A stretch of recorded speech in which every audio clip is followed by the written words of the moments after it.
AITA to inform my husband that I would divorce him if he continues to defend my brother. My husband and I, 29, have been together since high school, and we were introduced by my brother. We have a beautiful 4-year-old daughter who adores Emma, my brother's ex-wife. My brother and Emma have been together for around 4 years.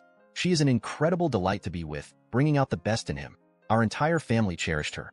At times, I felt like my parents loved her more than us, and the same was true for my daughter. Emma was a fairy princess to her, and every time we went to take her up, she would cry and urge us to go home and come back tomorrow because she wanted to be with Aunt Emma. Anyway, Emma was 26 weeks pregnant, 6 months, and we were all looking forward to it. My brother and her had always wanted a baby and seemed overjoyed whenever we visited them. She would have been an amazing mother. Emma had been feeling bad, and her stomach hurt, so she requested my brother to drive her to the hospital, where the doctors said everything was all right and sent her home. She kept saying that she didn't feel right, but my brother dismissed it as her overreacting. The next day, my brother, husband, and their friends went for a fishing trip. Emma urged my brother not to go since she didn't feel right and needed someone to be with her. My amazing brother became mad, telling her to quit overreacting, that everything isn't about her, and that he needed some alone time. Well, he turned off his phone and proceeded on the trip. Emma called me crying and asked if I could come over because her stomach hurts.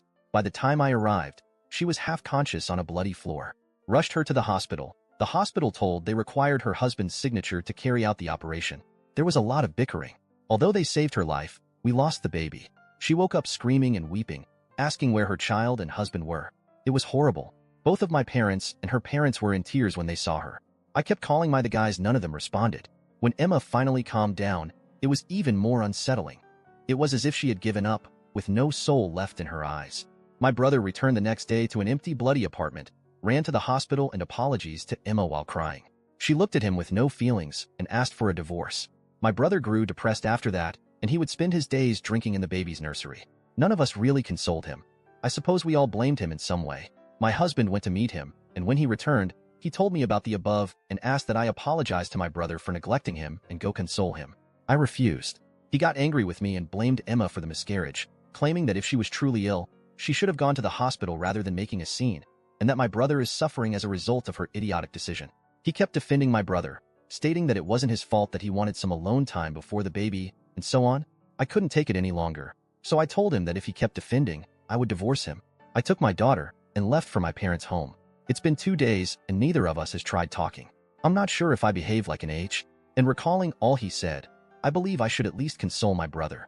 I suppose I wanted opinions? Edit. Prior to performing any life-threatening surgery, the hospital requires the patient to sign a waiver. These paperwork can be signed by the patient or their family. Because Emma was not conscious enough, they required her husband's signature. I was alone and confused, and it was a lot. The hospital agreed after much discussion, but it really caused a lot of unnecessary delay. Info. It was a one-night trip, and they traveled to a cabin where they claimed there was no cell service. They did not think that there would be no network.